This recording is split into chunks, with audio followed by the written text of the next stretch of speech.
Good morning students. कैसे हैं आप सभी। मैं आशा करता हूं कि आप अपने घरों पर अच्छे होंगे, मज़े में होंगे। क्लास नाइन्थ में हम पढ़ रहे हैं फंडामेंटल यूनिट ऑफ लाइफ। और उसमें इससे पहले वाले वीडियो में हम सेल स्ट्रक्चर के बारे में बात कर चुके हैं। सेल स्ट्रक्चर में हम सेल ऑर्गेनेल्स हैं, साइटोप्लाज्म है, प्रोटोप्लाज्म है, ये सारी चीज़ें चर्चा कर चुके हैं। और पिछले वीडियो में मैंने आपसे दो क्वेश्चन भी पूछे थे, उनके आंसर अभी मैं आपको बता रहा हूँ। Name the two semi autonomic cell organelles present in the cell. तो उन सेल ऑर्गेनेल्स के नाम आपको बताने थे जो सेमी ऑटोनोमिक हैं, जो अपनी खुद के डीएनए, आरएनए और प्रोटीन सिंथेसाइजिंग मशीनरी रखते हैं। तो दो सेल ऑर्गेनेल्स हैं, माइटोकॉन्ड्रिया और क्लोरोप्लास्ट। इसके बाद में दूसरा क्वेश्चन है, which cell organelle also known as power house of the cell. तो इसका आंसर क्या है? माइटोकॉन्ड्रिया। बिल्कुल सही। तो आज भी मैं आपसे वीडियो के अंत में दो क्वेश्चन पूछूंगा, तो आप वीडियो को लास्ट तक देखते रहें बच्चों। आज हमारा जो टॉपिक है वो आप यहाँ पर देख पा रहे हैं, non membranous cell organelles present in the cytoplasm. बच्चों, दो तरीके के सेल ऑर्गेनेल्स हम चर्चा करेंगे। इससे पहले वाले में हम मेम्ब्रेनस सेल ऑर्गेनेल्स हैं वो पढ़ चुके हैं। मेम्ब्रेनस सेल ऑर्गेनेल्स जिनके चारों ओर, सेल ऑर्गेनेल के चारों ओर मेम्ब्रेन बाइंड स्ट्रक्चर्स है, मेम्ब्रेन्स पाई जाती है, यूनिट मेम्ब्रेन जिनको कहते हैं। माइटोकॉन्ड्रिया है, क्लोरोप्लास्ट है, गोल्जी अपरेटस है। तो सभी मेम्ब्रेन के द्वारा घिरे हुए थे, इसलिए उनको मेम्ब्रेन बाउंड सेल ऑर्गेनेल कह रहे थे। अभी जो हम पढ़ेंगे उन सेल ऑर्गेनेल्स के ऊपर मेम्ब्रेन्स नहीं पाई जाती हैं, परंतु वो सेल ऑर्गेनेल्स हैं, बहुत इंपॉर्टेंट होते हैं, बहुत काम करते हैं। बच्चों, सेल ऑर्गेनेल्स को आप सिंपल ये समझ सकते हैं कि हमारे शरीर के अंदर जो अंग होते हैं, ऑर्गन्स होते हैं, अलग अलग कार्य करते हैं। आंखें देखने का काम करती है, और कान है वो सुनने का काम करते हैं, हाथ और पैर हैं चलने और चीज़ों को उठाने के काम आते हैं, मुंह है वो खाने के और बोलने के लिए, बहुत सारे अलग अलग ऑर्गन्स हैं वो अलग अलग कार्य करते हैं। तो इसी तरीके से सेल के अंदर वो ऑर्गन्स हैं वो काम कर रहे हैं, इनको हम सेल ऑर्गेनेल्स कहते हैं। और बच्चों, आपको पता है कि कोई भी अगर हमारी बॉडी का ऑर्गन काम नहीं करता है तो डिसेबिलिटी हो जाती है। इसी तरीके से सेल में सेल ऑर्गेनेल्स हैं वो उसकी सेल की परफॉर्मेंस को, फंक्शनिंग को कंट्रोल करते हैं, और ओवरऑल सेल है वो वर्क करती है सेल ऑर्गेनेल्स के द्वारा। तो आज का हमारा पहला सेल ऑर्गेनेल है राइबोसोम्स। राइबोसोम किसने खोजा था? Discover by K R. Porter. Porter नाम के साइंटिस्ट ने 1945 में। Observe in animal cells. Robinson and Brown in 1953 observe in plant cell. मतलब एनिमल सेल में पोर्टर ने खोजा, और रॉबिन्सन और ब्राउन ने प्लांट सेल में भी खोजा। इसका मतलब है कि ये सेल ऑर्गेनेल दोनों प्रकार की सेल में पाया जाता है। George plate in 1953 coined the term ribosomes. Ribosome को जो नाम दिया गया था वो जॉर्ज प्लेट के द्वारा दिया गया था। These are granular non membranous sub spherical structures present in the cytoplasm, mitochondria and chloroplast. they are also found attached to rough endoplasmic reticulum and nuclear membrane. तो मैंने आपको बताया था कि ये बात मैंने आपको इससे पहले वाले वीडियो में बताई थी कि जो एंडोप्लाज्मिक रेटिकुलम है वो दो तरीके की होती है, रफ और स्मूथ। अगर एंडोप्लाज्मिक रेटिकुलम की सिस्टर्नी के ऊपर सरफेस पर ये राइबोसोम्स बीडेड स्ट्रक्चर्स आ जाए तो वो उसकी अपीयरेंस है वो रफ हो जाती है। अगर ये एब्सेंट है तो वो स्मूथ एंडोप्लाज्मिक रेटिकुलम कहलाता है। The ribosomes are composed of rRNA and proteins. मतलब राइबोसोम है वो किसके बने होते हैं? आरआरएनए, राइबोसोमल आरएनए और प्रोटीन से मिलकर के बने होते हैं। आपको ध्यान रखना है कि जो राइबोसोम्स होते हैं वो दो तरीके के होते हैं। ये प्रोकैरियोटिक सेल में 70S के होते हैं। 70S का मतलब ये सेडबर्ग यूनिट है, और उसमें दो सब यूनिट पाई जाती है, 50S की लार्ज सब यूनिट और 30S की स्मॉल सब यूनिट। बच्चों, मैथमेटिकली ये इक्विवेलेंट नहीं है। 70 का मतलब 50 प्लस 30 मिल करके और 70 बनाते हैं। ये आप यहाँ पर मैथमेटिक्स ना सोचें। ये जब दो सब यूनिट जुड़ती हैं तो उनका जो सैडबर्ग वेट है, मोलिकुलर वेट है, वो 70s के इक्विवेलेंट होता है। कुछ कन्फॉर्मेशनल चेंजेज होते हैं, तो आप कंफ्यूज ना हो। अगर ओवरऑल यूनिट है, ओवरऑल सेटबर्ग यूनिट में उसको काउंट करते हैं तो 70s का बैठता है, और अलग अलग यूनिट को आप देखेंगे तो वो 50 और 30 का होगा। इसी तरीके से जो यूकैरियोटिक सेल्स होती हैं जिनके न्यूक्लियर मेम्ब्रेन और दूसरे मेम्ब्रेन बाइंड ऑर्गेनेल्स पाए जाते हैं, उनमें 80s का राइबोसोम पाया जाता है। 80s का मतलब 60 प्लस 40, लार्ज सब यूनिट 60 की और स्मॉल सब यूनिट है वो 40 की। It is not mathematically equivalent to 100। वो ओवरऑल उसका मोलिकुलर सेडबर्ग वेट है, यूनिट है, वो आएगी 80।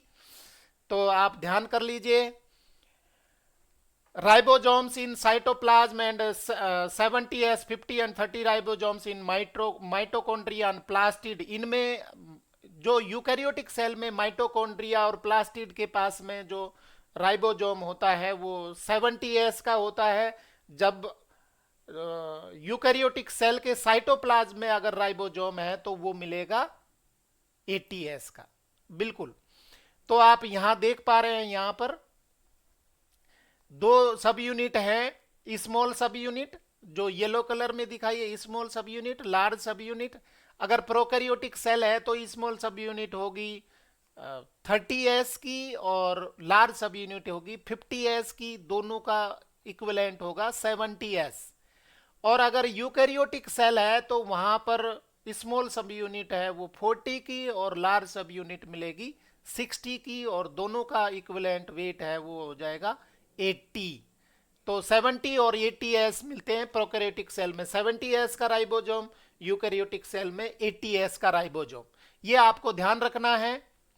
ये आप यहां पर देख पा रहे हैं, इस तरीके की स्ट्रक्चर बनाते हैं। और बहुत इंपॉर्टेंट काम है राइबोसोम का।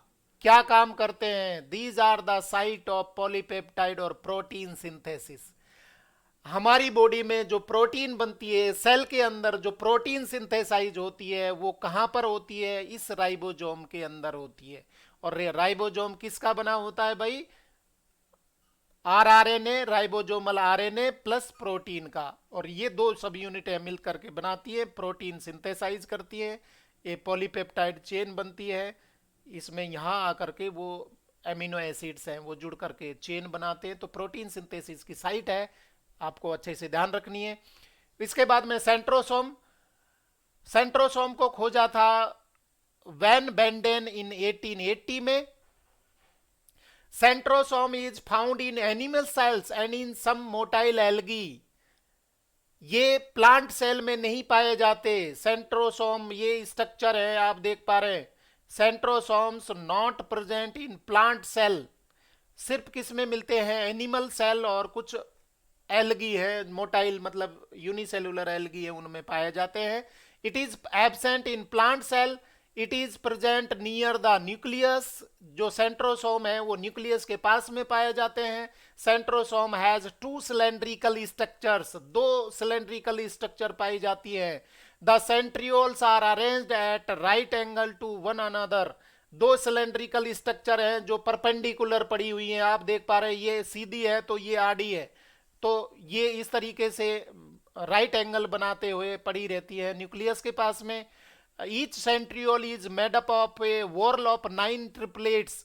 मतलब 9 चक्र होते हैं, 9 पाइप जैसी स्ट्रक्चर्स होती है, उनसे मिलकर के ये एक सेंट्रियोल बनती है। इसमें भी 9 ट्रिपलेट्स हैं। और these microtubules run parallel to one another. The adjacent microtubules are connected by proteins strand. Proteins strand के द्वारा आपस में जुड़े हुए होते हैं। तो ये आप देख पा रहे हैं, यहाँ काउंट कर सकते हैं 1 2 3 4 5 6 7 8 9। 9 स्पाइक से मिलकर के ये कार्ट वूल के जैसी स्ट्रक्चर बनाती है, कार्ट व्हील के जैसी स्ट्रक्चर बनाती है, जिसमें 9 स्पाइक होते हैं और बीच में 2 हब के रूप में स्ट्रक्चर पाई जाती है, तो 9+2 अरेंजमेंट बोलते हैं इसको। तो बहुत ज़्यादा डिटेल में पढ़ने के बजाय आप सेंट्रियोल के बारे में इसके फंक्शन देख लीजिए। They forms asters and organize the formation of spindle fibers during cell division. ये सेल डिवीजन में हेल्प करते हैं, आपको इतना ही याद रखना है। Centrioles help in cell division. क्या बनाते हैं? वो स्पिंडल फाइबर्स बनाते हैं। They are involve in the formation of cilia, flagella and axial filament in sperm. ये सीलियम, कुछ फिंगर लाइक प्रोजेक्शंस होती है, वाइप लाइक प्रोजेक्शंस होती है सेल के ऊपर, उनको बनाने में भी ये मदद करते हैं। तो दो फंक्शन हो गए, सीलिया, फ्लैजिला और एक्जियल फिलामेंट बनाने में मदद कर रहे हैं। इसके साथ में सेल डिवीजन में ये हेल्प करते हैं।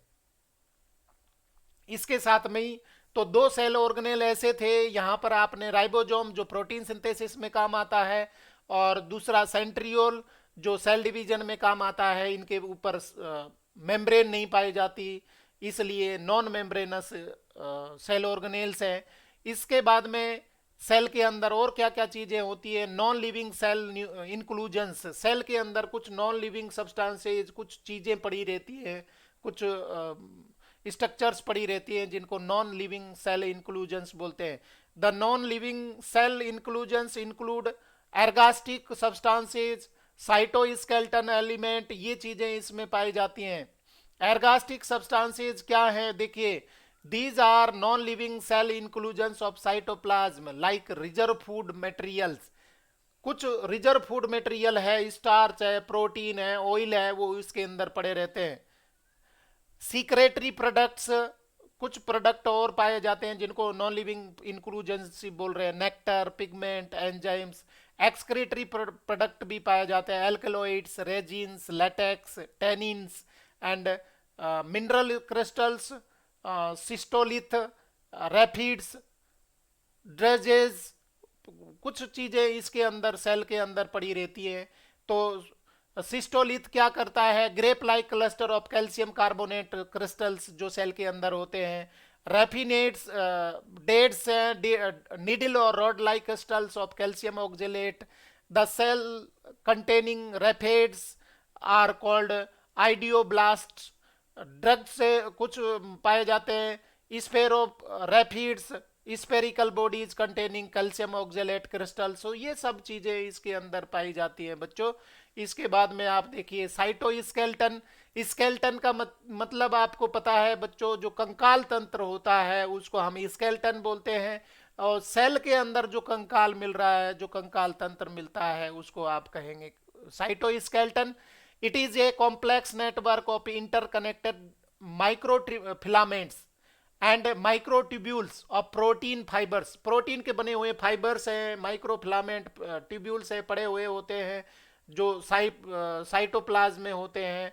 और the microfilaments are composed of actin and microtubules are composed of tubulin. ये फिलामेंट के एक्टिन और ट्यूबुलिन प्रोटीन के बने होते हैं। और क्या काम करते हैं? साइटोस्केलेटन है। It helps in mechanical support, cell motility, cell division and maintenance of the shape of the cell. कोई सेल को सपोर्ट करने के लिए, मैकेनिकल सपोर्ट के लिए, मूवमेंट के लिए, सेल डिवीजन के लिए, और सेल को एक पर्टिकुलर शेप देनी है, तो उसके लिए ये काम आते हैं साइटोस्केलेटन। और इसके बाद में बच्चों आपको पता है, हमारे जो बॉडी है उसका जो सबसे इंपॉर्टेंट ऑर्गन है वो ब्रेन होता है, क्योंकि सभी कार्य जो कंट्रोल किए जाते हैं, रेगुलेट किए जाते हैं, वो किसके कंट्रोल में होते हैं? हेड ऑफ द डिपार्टमेंट, या मतलब हेड जो होता है वो ब्रेन के द्वारा कंट्रोल किया जाता है। सेल का जो हेड है, ब्रेन है, वो कौन है? न्यूक्लियस। ये देखिए, न्यूक्लियस हम ये मेम्ब्रेन बाइंड स्ट्रक्चर है, और इसके बारे में अलग से इसलिए पढ़ रहे हैं क्योंकि ये अलग से सेल का पूरा कंट्रोलिंग यूनिट है, सेल की फंक्शनिंग को कंट्रोल करता है। जितने भी ऑर्गेनेल्स हैं या पूरी ओवरऑल सेल है, वो किसके कंट्रोल में होती है? न्यूक्लियस के। और कोई भी सेल है, कोई भी सेल न्यूक्लियस के बिना काम नहीं करती, कुछ एक्सेप्शंस के अलावा। तो न्यूक्लियस है वो बहुत इंपॉर्टेंट है, इसलिए हम अलग से पढ़ रहे हैं इसको। सबसे पहले बात करेंगे डिस्कवरी किसने खोजा था? रॉबर्ट ब्राउन ने रॉबर्ट हुक ने सेल की खोज करी, और दूसरी इंपॉर्टेंट खोज रॉबर्ट ब्राउन के द्वारा, जिसने खोजा था nucleus. Discovered in the cell of orchids, orchids plant में ये सबसे पहले खोजा था। Nucleus is a darkly stainable largest cell organelle present in eukaryotic cell. सबसे बड़ा सेल ऑर्गेनेल न्यूक्लियस में न्यूक्लियस है। It is usually spherical, generally ये गोल होता है। It may be lobed in WBC, kidney shaped in paramecium, अलग अलग शेप का हो सकता है, परंतु जनरली वो गोल होता है। Nucleus has an outer double layered nuclear membrane, outer membrane and inner membrane. बाहर की ओर एक मेम्ब्रेन होती है, भीतर की ओर एक मेम्ब्रेन होती है, जिनको हम न्यूक्लियर मेम्ब्रेन और न्यूक्लियर एनवलप कहते हैं। और बच्चों, क्योंकि सेल से न्यूक्लियस के अंदर, न्यूक्लियस से सेल में कुछ चीजें एक्सचेंज होती हैं, तो यहाँ पर दोनों मेम्ब्रेन है वो अपनी स्ट्रक्चर में कुछ माइन्यूट ओपनिंग रखती है, जिनको हमको बोलते हैं न्यूक्लियर पोर। आप यहाँ पर न्यूक्लियर पोर जगह जगह पर देख पा रहे हैं, जिससे एक्सचेंज होता है। ए transparent granular matrix called nucleoplasm, इसके अंदर ग्रेन्यूल्स से ट्रांसपेरेंट एक मैट्रिक्स पाई जाती है, उसको हम कहते हैं न्यूक्लियोप्लाज्म। फ्लूइड बोल सकते हैं, ग्रेन्युलर स्ट्रक्चर है जिसको न्यूक्लियोप्लाज्म कह रहे हैं या कैरियोलिम्प कह रहे हैं। Chromatin network composed of DNA and histone and A darkly stainable spherical body called nucleolus. Nucleus के अंदर क्या क्या चीजें हैं? सबसे आउटर दो मेम्ब्रेन है, आउटर मेम्ब्रेन, इनर मेम्ब्रेन। इन दोनों मेम्ब्रेन में माइन्यूट होल पोर पाए जाते हैं, जिनको न्यूक्लियर पोर बोलते हैं। वो एक्सचेंज में मदद करते हैं। इसके साथ में इसमें मैट्रिक्स पाया जाता है, जिसको न्यूक्लियोप्लाज्म बोलते हैं। और इस मैट्रिक्स के अंदर थ्रेड लाइक स्ट्रक्चर्स आप देख पा रहे हैं। ये थ्रेड लाइक स्ट्रक्चर इसके अंदर पड़ी हुई है, जो बनाएंगी, जो कहलाती है क्रोमेटिन थ्रेड।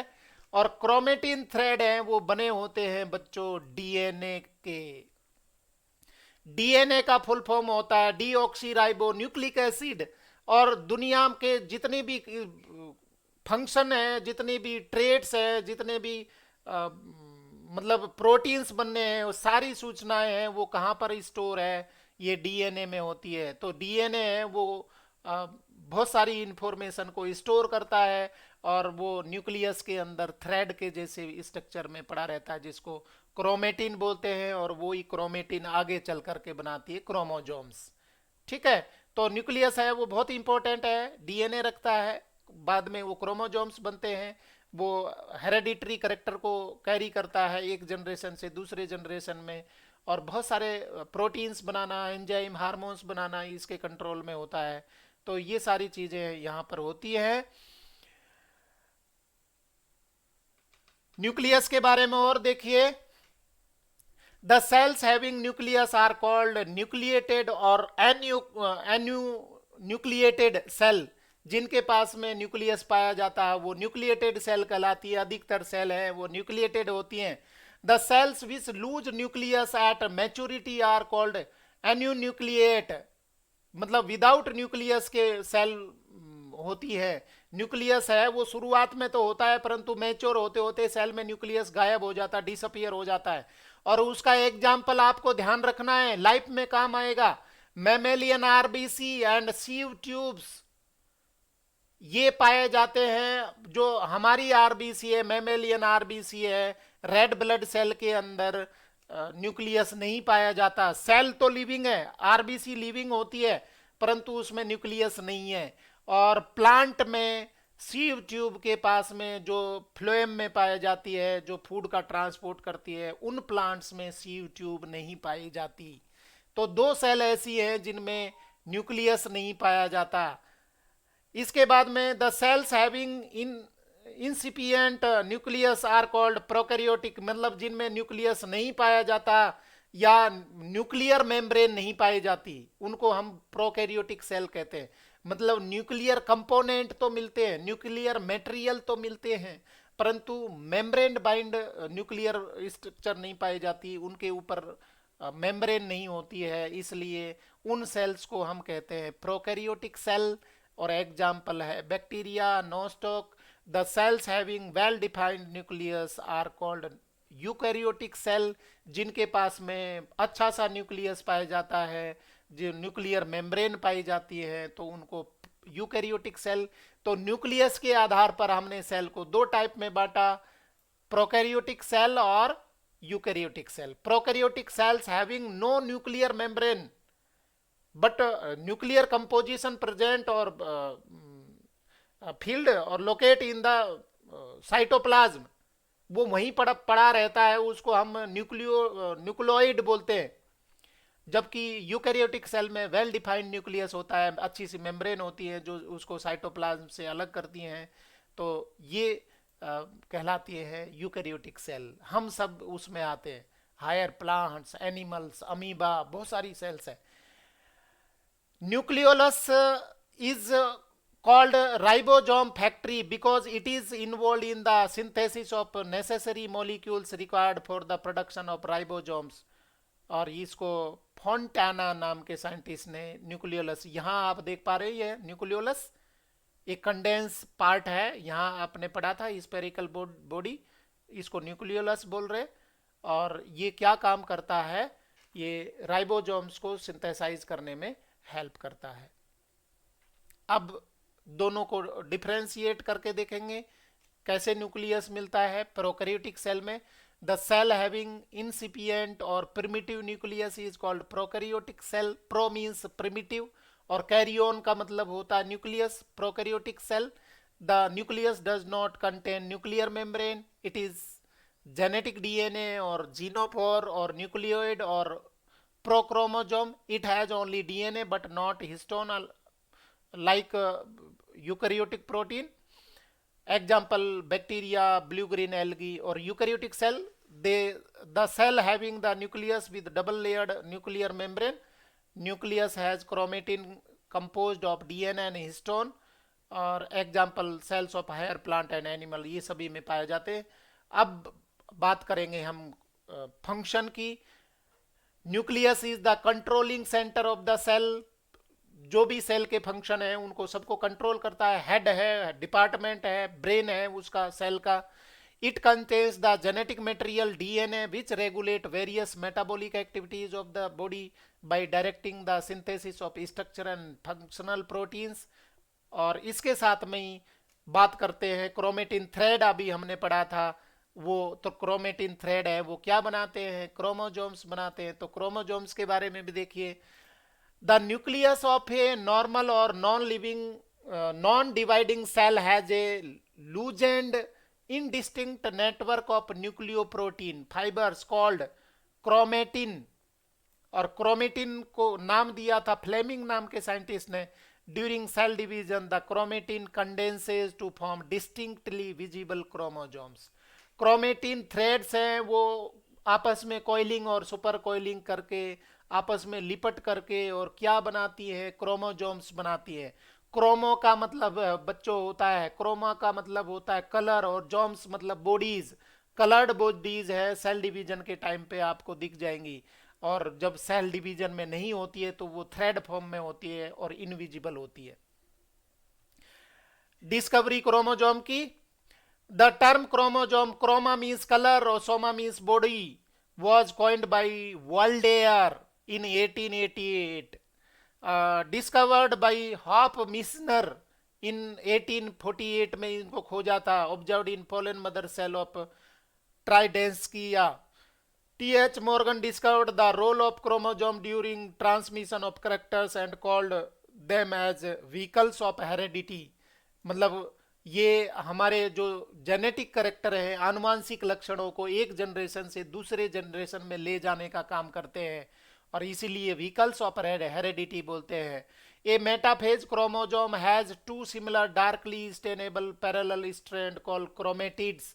दो स्ट्रैंड पाए जाते हैं जिनको हम क्रोमेटिड बोलते हैं। किस में पाए जाते हैं, क्रोमोजोम में। Held at A point called centromere.